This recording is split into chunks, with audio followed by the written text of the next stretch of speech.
Hello, everyone. Welcome back. Hopefully, everybody was able to refill their coffee and you are all energized and ready to go for our next session. So, this session is Create Loyal Donors That Give Back Every Year. So, I'd like to start out by thanking our session sponsor, which is Care Risk Partners.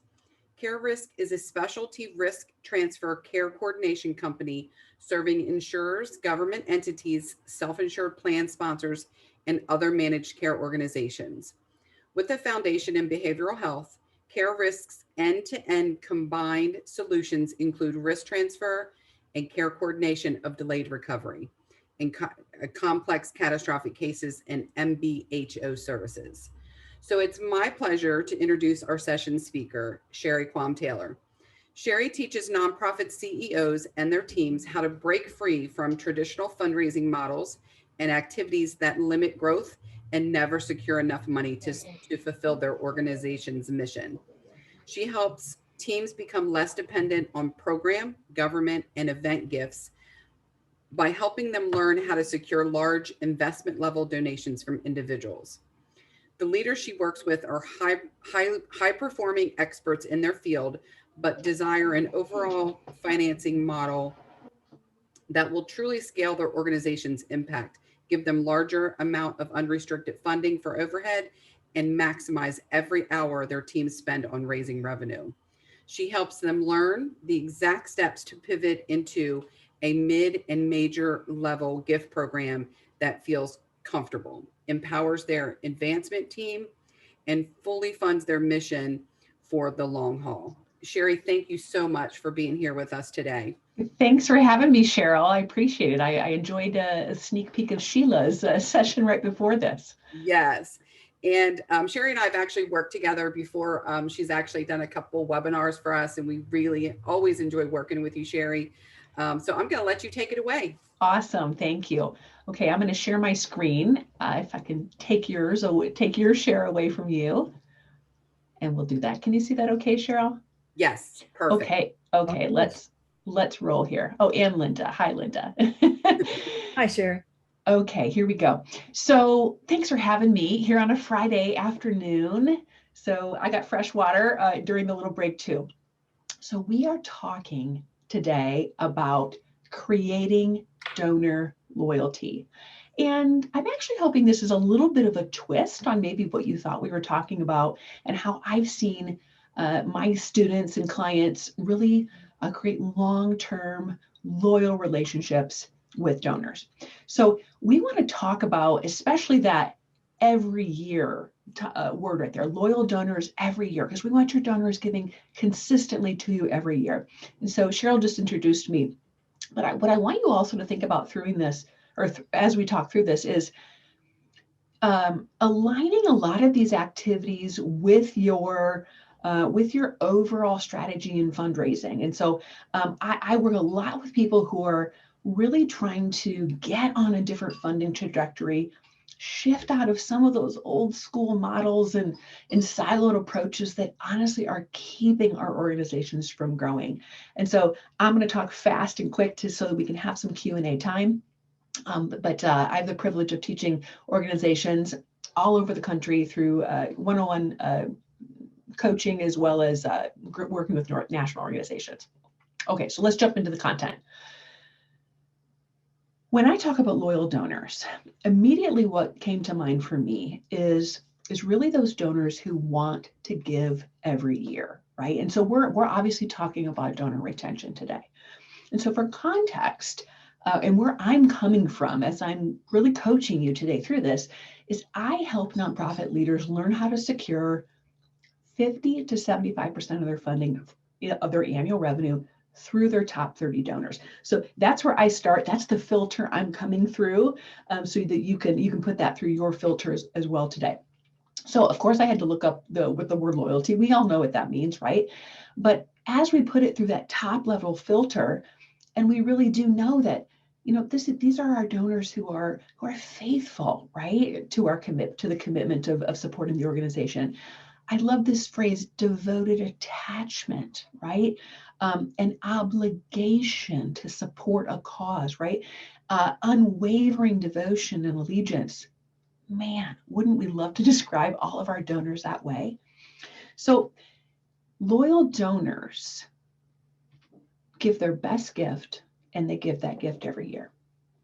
And so this is what we're really talking about, right? Getting each one of your donors to give their best gift and then want to have that allegiance to you, want to have that unwavering devotion that they're giving to you year on year. And so I want you to know today that you actually have way more control with this than maybe you think, right? And so I want to rephrase that and come around the other side and say, and have you really embraced this? You get to lead your donors to their best gift every year if you do this right. And so I see this every day. I see fundraisers take the reins on this type of approach and really serve their donors in the way that leads them to their best gift. Now, some of you, this doesn't feel like, oh, okay, how are we going to do this? I'm here to learn, right? But sometimes we get stuck, right? Like sometimes there is a disconnect, and we do struggle to make this happen. And so I think I'm going to be honest from minute one here. Sometimes we actually keep donors from giving their best gift to us every year, and thus getting them in that cadence of annual giving. And so I want to talk about what some of those things might be so that you can watch those and prevent any roadblock that is really leading you to securing those loyal donors, right? And so the first one I want to talk through is the scarcity mindset. And this is obviously, if you were on Sheila's right before here, she was speaking my language with overhead and growth and that sort of thing. When you work from a point of scarcity mindset, you're going to get scarce results. This approach, right? That what I'm talking about really is the opposite of creating loyal donors. It fights against it when we're in scarcity mindset. What do I even mean by that? So if we're looking at this first topic here, from an expense standpoint, I would ask you, does your organization really operate on that? Well, we got to figure out a way to do more on less, right? We got to kind of, just do more, serve more people, like hire more, or excuse me, do more without hiring more people. This approach and this always being in the reactive zone actually keeps donors from understanding that you need investment level gifts, but it actually keeps them from making investment level gifts. And so, I see this block at the root, those relationships, those loyal donor relationships with mid and major level gifts.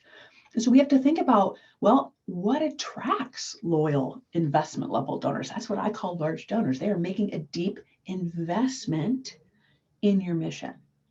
And so we have to think about who an investment level donor is.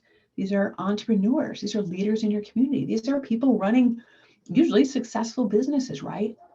They also have had to sit down and ask people for money.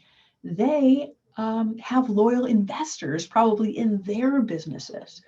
So we have to make sure we're speaking at that CEO to CEO level and dialect so that we can speak each other's language, and that we can really show them that we aren't in scarcity zone and that we are a good investment. So I see it time and time again of, donors want to invest in forward propelling missions, in people who have a step-by-step plan to their growth. Now, this is literally what you guys just wrapped up talking about, but this is often a huge mindset shift, and it's a verbal shift also. So you have to be able to lead a donor to their best gift, and part of that is how you're talking, right? When we get in the way of our of donors giving to us, and so we need to shift from, well, yeah, if we had the money, we'd do these great things. If we had the money, we'd grow. If we had the money, we add staff. If we had the money, we'd serve, 200 more kids. To really being able to articulate, here's what we need to accomplish our mission, right? Versus, well, here's what we can do based on what's committed or based on what we typically bring in. To, again, well, I'm so glad you asked that. We have a $400,000 need this year, so that these types of things can happen. This has never been more important. And you have to be able to articulate your financial need to investment level donors so that they understand what their gift can do, but so that you can lead them into this annual cadence of best gift every year. So here's a question I ask everybody. If I hopped on the phone with you today, I'd be asking you this question. And what I'm really asking is, when I ask, what is your financial need? I'm not really talking about what is that squeak by number? What is that number that barely gets you by? I want you to really be able to articulate. I'm so glad you asked that question. We do have a $400,000 need, or we have a $4 million need, or a $40 million need. Loyal donors want to invest in forward propelling organizations. You have to be able to articulate your true financial need. Now, I talk about a budget and numbers in every single, I don't care what the topic is that I've been asked to speak about, because it is so important. It is only when you have been honest with yourself and you've created that true needs-based budget that you actually can have that deep, growing, honest, really loyalty building conversation with donors. And so if you're going to lead loyal donors, lead larger donors, and attract larger donors, you have to be able to share the need in investment level conversations and then be able to report on that outcome in a way that actually leads that donor to their next gift. And so this is really that concept of leading donors to loyalty. And so I want you to lean into some of these conversations. Some people come and tell me, oh, I hope they don't ask me the numbers questions. Oh, I get nervous when that happens. Welcome those, equip yourself, learn. That creates loyal donors, especially at the mid and major level, category, right? Because we've got to speak their language. We've got to be able to articulate the vision, not only the problems you're solving, the amazing programs you have, the stories of all the changed lives, of the hard work you guys are doing, but also what it looks like to invest in the organization. Now, that was on the expense side. Let's talk a little bit about how this plays out on the income side. How does loyalty play out on the income side? Now, when we think about revenue generation, the scarcity mindset of, no one ever gives to us. Nobody's ever given a large gift to us. Oh, people only want to give at events, right? I want you to think about, there's a pipeline issue oftentimes that is really kind of pushing against us here. And so I would ask you to check yourself to make sure that that doubt and insecurity isn't pushing donors away, right? So I always ask people, do you have a pipeline? Oftentimes, if we have so few prospective large donors, maybe even just general donors, there's this kind of desperate feeling that comes from us, right? Because we need any and every gift. Like, oh my goodness, we're not going to be able to pay cash flow because we don't have enough unrestricted cash in the bank. And so that donors can hear that doubt and insecurity. They can hear that desperation, right? And so back to this idea of us getting in the way oftentimes, or people really understanding what we need, or keeping them from giving. Oftentimes when we aren't confident in our pipeline, we have this like, I feel like I'm begging for money, right? And all these cousin comments. So like, I'm not good at it. I hate doing it. Please don't make me do it, right?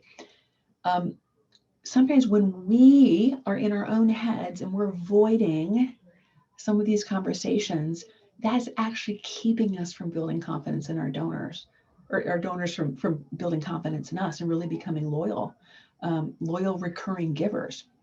None of us want to ever feel like we have to beg for money, right?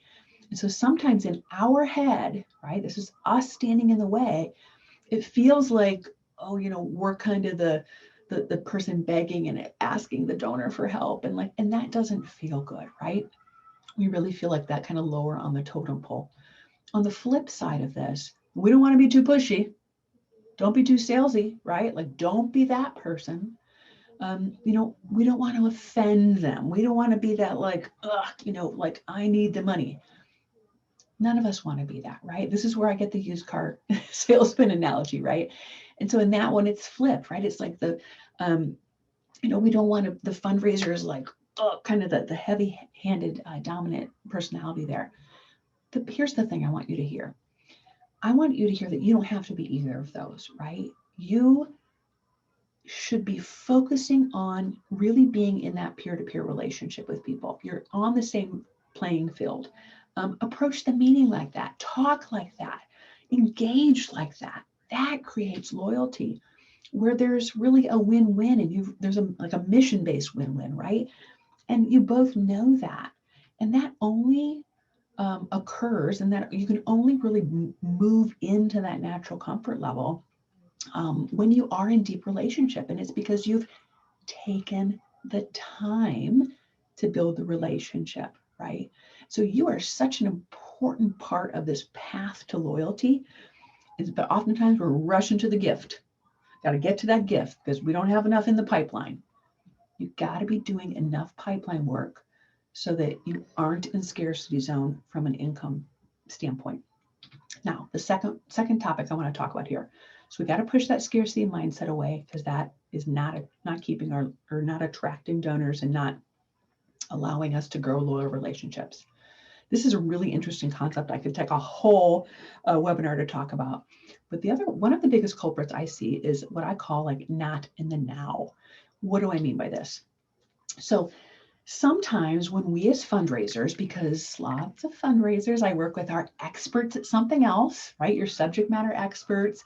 I always say you're, teachers, lawyers, doctors, pastors, social workers, and I got to fundraise. Not my favorite thing to do.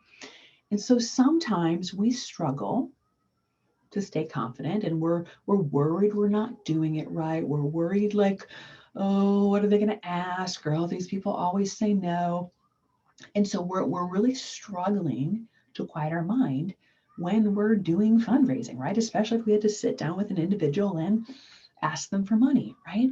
So you can only connect and really form deep bonds with donors when you are present, when you are owning your expertise and sitting down and having that peer-to-peer relationship, right? And so I have this little visual here that I actually created just for you guys. How do we stay in the present? This can come in a lot of forms in your life, right? So an example of this, us kind of being in the past and how a donor can hear this when we talk, right? Is our mind goes to, well, nobody ever gives us large gifts. I don't know. We don't know any big donors. My board says they don't know any big donors. I don't know. I've asked before. We just never hear back, right? So then we're already in this mindset of, oh, I don't know if they're going to do it. Again, that comes out of our vocal masks that we wear. If we're thinking too much in the future, I'm not going to be able to make payroll next month. And you know what? Donors never give unrestricted gifts, or they only give to projects. So there's no way what I'm doing right now they're going to do, right? So let's not offend. I don't want them to be offended. Let's be, I'm afraid of that. So I know they could give 20, but let's just ask for 10, right? Like that's us in the way. And so the biggest strategy you can use to stay in the now so you can connect, form relationships, and have, I'm going to say friendships in some way with your donors, is to release the outcome. And this is a practice. I use this practice.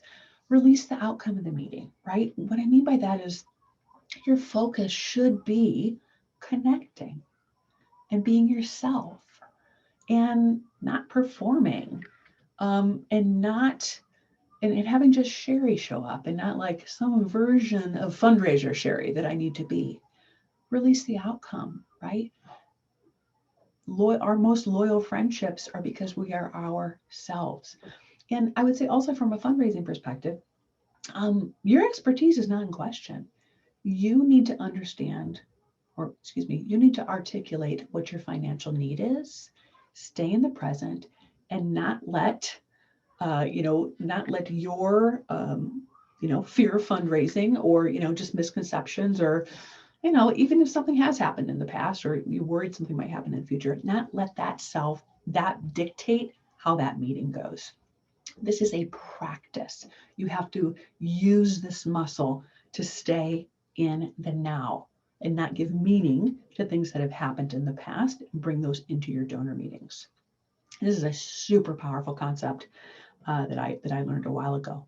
Okay, third culprit on really the things that keep us from creating loyal donors. So this is this is going to make sense to you, right? Like if you guys have been fundraising, it's going to make sense. And so I call this, the one size fits all. And so the one of the biggest challenges I hear from fundraisers is that there's just simply not enough time to do everything. I know, I've been in your shoes, and I agree, there's not enough time to do everything. So oftentimes I hear like, my day is so crazy, I couldn't even think about where would I start, right? With more of that strategic level fundraising. Where would I gain an extra hour in my day to even be thinking about doing some of these things? And so one time I did a survey. I kind of loved this quote, even though I didn't love this quote. But it was kind of like, well, as the fundraiser, leadership thinks even if it's bringing in small dollars, I should be doing it. In essence, I got to do everything, every single thing to bring in the money.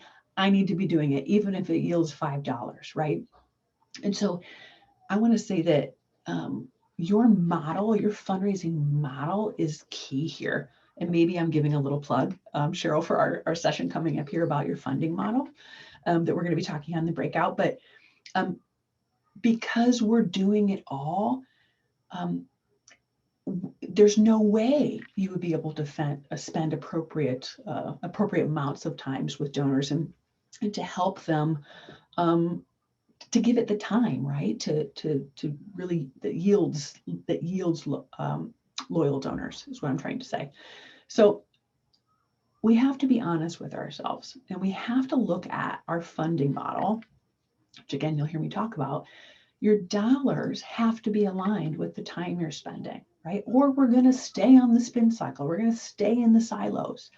So one question I ask a lot is, if we are going to start attracting larger donors who we want to be loyal, and because we have a limited time in our day, and frankly, probably the leaders on this call, your time is really the most valuable asset to the organization, right? How you spend that time. So I would ask you, as you're thinking of creating loyal donors and larger donors, right? What do you need to stop doing so that you can start allocating time to building these relationships? And you haven't done anything wrong in the past, right? But it's like, do we need to do more events? Do we need to focus on sponsorships? Do we need to do more social media? If those things are all great things, I wouldn't tell you not to do them. However, if time is an issue, I want to make sure that your activities are aligning with maximum dollars. And so I would just always do a check on, are the activities I'm doing making enough money, right? If you have 10 hours a week to do fundraising, is it yielding the amount of money we need? And is it getting donors into a cadence of giving their best gift and giving that every year? And so a little checklist here I have of how we would grow loyal donors, right? And lead them to their best gift. Here's what I want you to kind of put in your head today. We have to remember that if we're trying to grow larger donors, right, they want to give to the mission of an organization that serves their interests. Now, I don't mean bad things, right? Like, I need you to build an X and here's the money and it's restricted to that. I'm not talking about that kind of, serving their interests. We have to make sure that this is a win-win, right? Like that their mission for giving, we're showing them how that deeply aligns with how we can serve them and what our mission is. And so your donors are going to give their best gift when you have you've taken the time and you've led them through what I would call satisfying and rewarding donor experiences. That you've taken the time to plan that out each year. How would I lead that donor and serve them and help them understand, what their gift is doing all year long, so that I can sit down and make an intentional ask one-on-one in person. Those top 30 donors in my world, I want sitting down one-on-one and making an ask. And no, that doesn't have to be scary if you haven't done that. That actually is really rewarding. But we have to be intentional. We have to be very intentional in how we're leading those donors. So I've said this kind of comment of leading donors to loyalty. And so how do we lead exactly? Well, from a mission standpoint, I talked a little bit about this.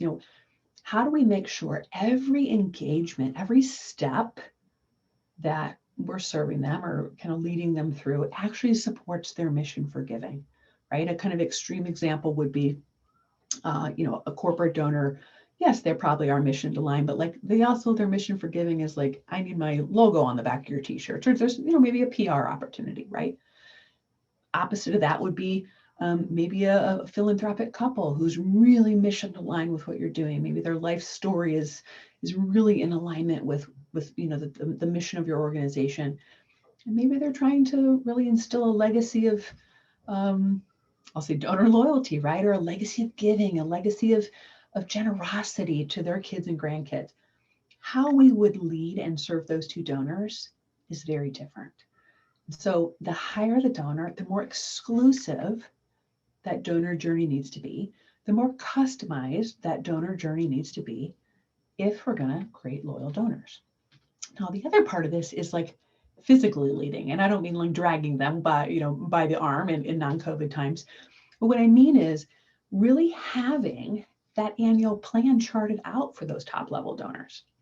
Now, the one thing I'll say here, that maybe I should have said earlier, if you're sitting here going, Sherry, we have 10 donors, or like we don't have major donors.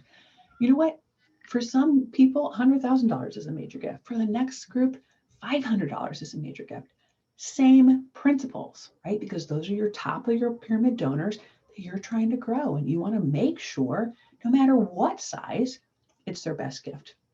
So even if you can plan out 10 people, right? Even if you can plan out creating a great experience for the connectors in your world who might know those people, same principles apply. But you have to know what the next step is, right? You have to be able to control kind of the verbal cadence, the written cadence, all the communication that really you need to make exclusive for your top level donors.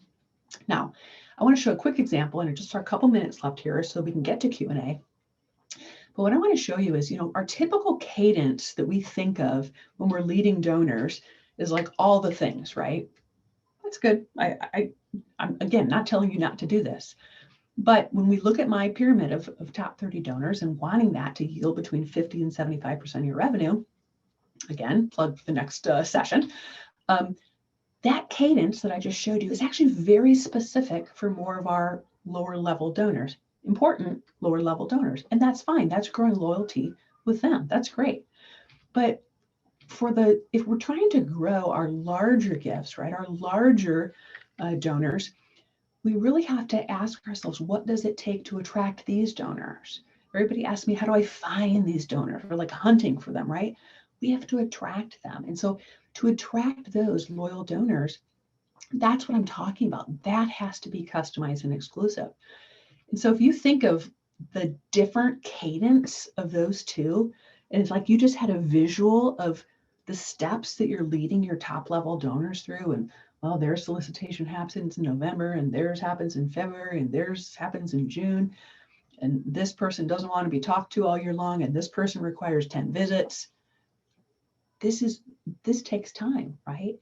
But I want to show you, oftentimes we aren't attracting donors, or we're in the way because we're putting everybody in this one size fits all appeal news cadence, when your larger donors are never going to give their best gift if we're not leading them through customized donor experiences. And so this is a big issue. And again, another thing I could talk through on a whole webinar, but you really have to be able to chart out, what are those steps to the ask? When should that timing be? Let's look at our data. You have way more control of this than you think, right? The only thing that's not in your control is the decision. But if you've played your cards right and you've really taken your time and served the donor, by the time we're to this point, it's usually a yes or and modified. Your no's are happening way earlier. And so your control really, really relies in how you're thanking and responding to this gift, this last circle. And what do I mean by that? Well, if we're going to lead our donors to their best gift, we ask them, they made their best decision. How do we get in that loyal cadence? How do we get in that donor retention? Well, it's how we thank them, how we respond to them, how we partner with them in showing them what the impact of their gift is. And so as I wrap up, here's what most people think. Most people think there's this big secret sauce or, I don't know, magic formula to really having larger donors give their best gift every year. And they think it's, the right mailer or the, I don't know, Oprah gives a retweet or it's the right percentage on programs. And that's actually not true. The truth is larger donors to grow loyalty, they're dying for information. They're dying for us to serve them and be in relationship with them to where there's a mutual understanding of how we are in partnership, how they really are stakeholders in the organization. And so the tricky part of this, in really leading donors and to want to give larger gifts, right, every single year, is you have to know what you need to stop doing that actually might be keeping you from attracting large donors and keeping them from understanding what you need, which is where I started with this. You have to make sure that your annual planning strategy budget is set up in a way to attract donors who really understand what you need. Your donors don't always understand what you need financially. They don't know if you're big or small or what we need them to do. There's only one person who can tell them that. You've got to spend time building the relationship and know how to confidently guide them to that yes every year. And maybe most important, you have to start doing different activities that really allow you to move into the activities that actually start securing larger gifts so that your time can be aligned with the greatest amount of dollars for your organization. I did it on time. So I want to pause and see if there's any questions from anybody that I can answer. Thank you so much, Sherry. That was just amazing. I mean, I can't even tell you. I took 5 pages of notes. I've so glad, Cheryl. I've actually worked with you on the webinar, so some of this I've heard before, but really, really good points. While Linda is collecting any questions we have from our participants, I did want to share a question that I have to get us started. Oh, sure. What role does your board play in donor loyalty? So good. So here's what's interesting, Cheryl. I could answer this on the I want them, doing thank yous and I want them doing traditional fundraising things. And that is probably the truth. But where I started with this was really making sure that you as a fundraiser are not in that you're in the right frame of mind, right? When you are fundraising and you are leading donors to that best gift every year. So a lot of that mindset and confidence and being able to show up at the solicitation table comes because you've done proper planning, you've done proper budgeting, and that you do have the ability to articulate what the organization's financial need is. And so often I find that the organization is not growing because even the board might be in scarcity mindset. It's like, well, you can't spend that. We can't hire that person. What about our percentages, right? And so even the board kind of putting that pressure sometimes on the executive director or the development director, it kind of sets them already starting in a bit of a challenging position because their hands are tied then and don't have the support and the tools they need to be able to stop doing something so they can start spending time on this.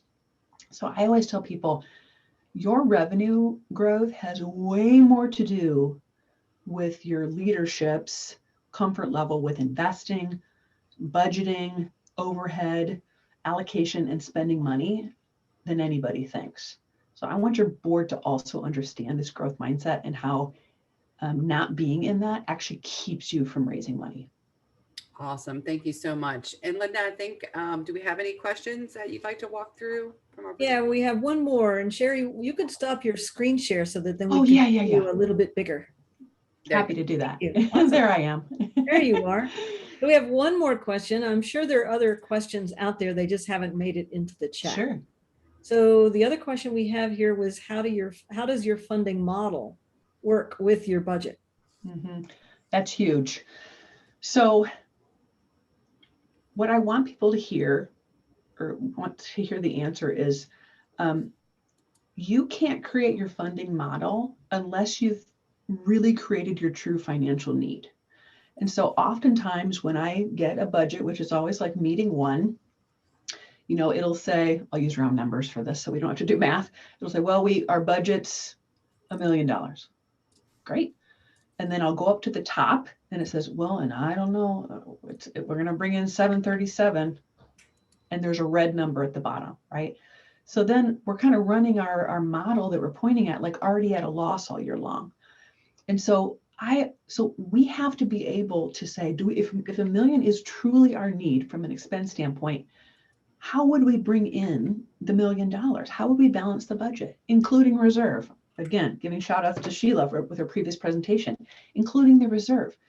How are we going to, because only until you've created a true needs-based budget, do you even know what funding model you should use, right? And then saying, okay, well, if we need $1 million and I want your top 30 gifts yielding between 50 and 75% of your revenue, that sets your whole funding model for the year.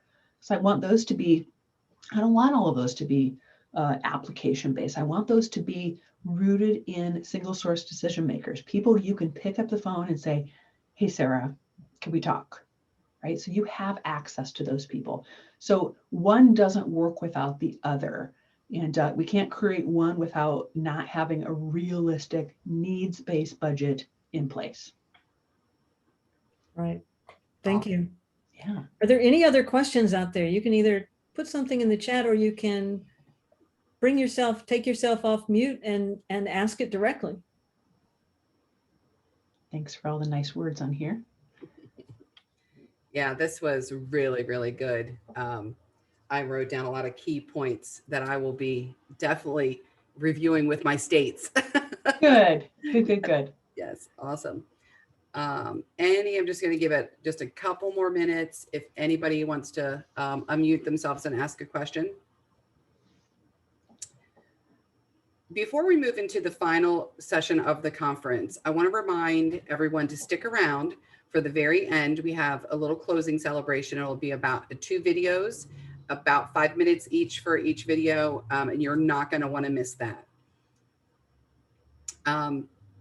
So I would say, with my thanks to Sherry, and she has graciously agreed to stick around for our closing session with our panel. So you will see Sherry again. So if you think of anything during the break that you'd like to ask Sherry, please feel free. But at this point, Linda, I think we'll take a nice little break, let everybody stretch, get more coffee, get something to drink. And we will be back at 2 o'clock sharp to start our very last session. And as I said, you're not going to want to miss it.